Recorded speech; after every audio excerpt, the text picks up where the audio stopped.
3 ദിവസത്തെ ഔദ്യോഗിക സന്ദർശനത്തിനായി പ്രധാനമന്ത്രി നരേന്ദ്രമോദി ആകട്ടെ ദ്വീപസമൂഹമായ സീഷെല്ലിലേക്ക് എത്തുകയാണ് ചെയ്തിരിക്കുന്നത്. ലോക നേതാക്കളെ പോലും ഒന്നടങ്കം അമ്പരപ്പിച്ചുകൊണ്ടുള്ള ആവേശോജ്വലമായ വരവേൽപ്പാണ് അദ്ദേഹത്തിന് അവിടെ ലഭിച്ചിരിക്കുന്നത്.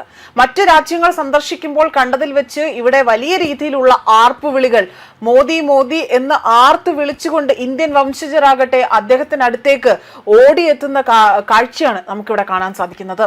മാത്രമല്ല, ചരിത്ര നിമിഷങ്ങൾക്ക് സാക്ഷ്യം വഹിക്കാൻ പശ്ചിമ ഇന്ത്യൻ മഹാസമുദ്രം വലിയ രീതിയിലുള്ള ഒരുക്കങ്ങളും സന്നാഹങ്ങളുമായിരുന്നു അവിടെ പൂർത്തിയാക്കിയത്.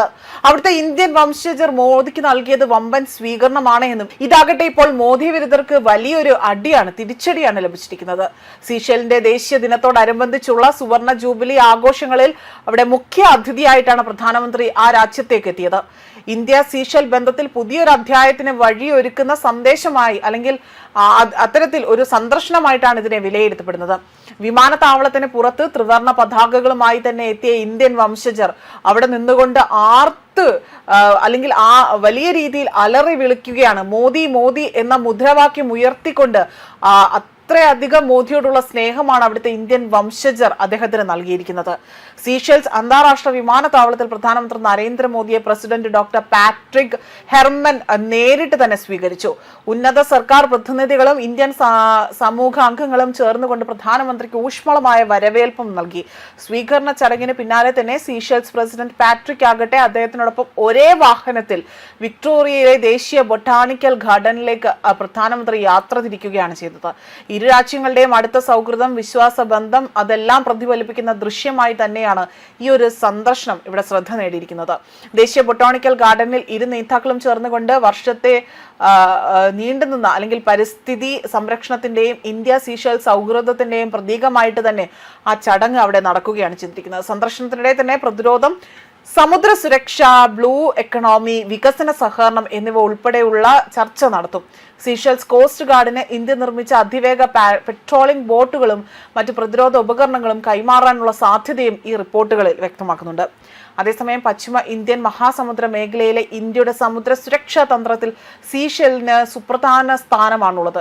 സമുദ്ര അതിർത്തി സുരക്ഷ, കടൽ കൊള്ള വിരുദ്ധ പ്രവർത്തനങ്ങൾ, മേഖലാ സ്ഥിരത അതെല്ലാം തന്നെ എന്നിവയിൽ ഇന്ത്യയും സീഷെൽസും വർഷങ്ങളായി തന്നെ അടുത്ത സഹകരണം തുടരുന്നുണ്ട്.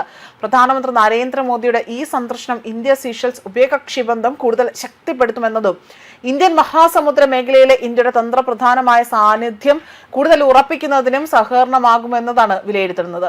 ഈ സന്ദർശനത്തിന്റെ ഏറ്റവും വലിയ സവിശേഷത സീഷെൽസ് ദേശീയ അസംബ്ലിയെ അഭിസംബോധന ചെയ്തുകൊണ്ടുള്ള ഒരു പ്രധാനമന്ത്രിയുടെ പ്രസംഗമാണ് ഇവിടെ വ്യക്തമാക്കുന്നത്. ഇന്ത്യൻ സമയം വൈകുന്നേരം 4 മണിയോടുകൂടി തന്നെ മോദി ആകട്ടെ പാർലമെന്റിൽ സംസാരിക്കും. അതിന് മുന്നോടിയായി തന്നെ സ്റ്റേറ്റ് ഹൗസിൽ വെച്ച് പ്രസിഡന്റ് പാട്രിക് ആകട്ടെ അദ്ദേഹവുമായി പ്രത്യേക ഉഭയകക്ഷി ചർച്ച നടത്തും. പ്രതിരോധം, സമുദ്ര സുരക്ഷ, വ്യാപാരം, സാമ്പത്തികം തുടങ്ങിയ മേഖലകളിലെല്ലാം തന്നെ പ്രധാന കരാറുകളിൽ ഇരു രാജ്യങ്ങളും ഒപ്പുവയ്ക്കുമെന്നതാണ് റിപ്പോർട്ട്. അതിനുശേഷം സീഷെൽസിലെ ഇന്ത്യൻ സമൂഹം ഒരുക്കുന്ന പ്രത്യേക സ്വീകരണ ചടങ്ങിൽ മോദി പങ്കെടുക്കും. രാത്രി റോച്ച് എന്ന സ്റ്റാർ ലിറ്റിൽ നടക്കുന്ന സീഷെൽസ് ദേശീയ ദിനത്തിന്റെ സുവർണ ജൂബിലി പരേഡിൽ പ്രധാനമന്ത്രി മുഖ്യ അതിഥിയാകും. 3 ദിവസത്തെ സന്ദർശനം പൂർത്തിയാക്കിക്കൊണ്ട് തിങ്കളാഴ്ചയാകും മോദി ഇന്ത്യയിലേക്ക് മടങ്ങുക.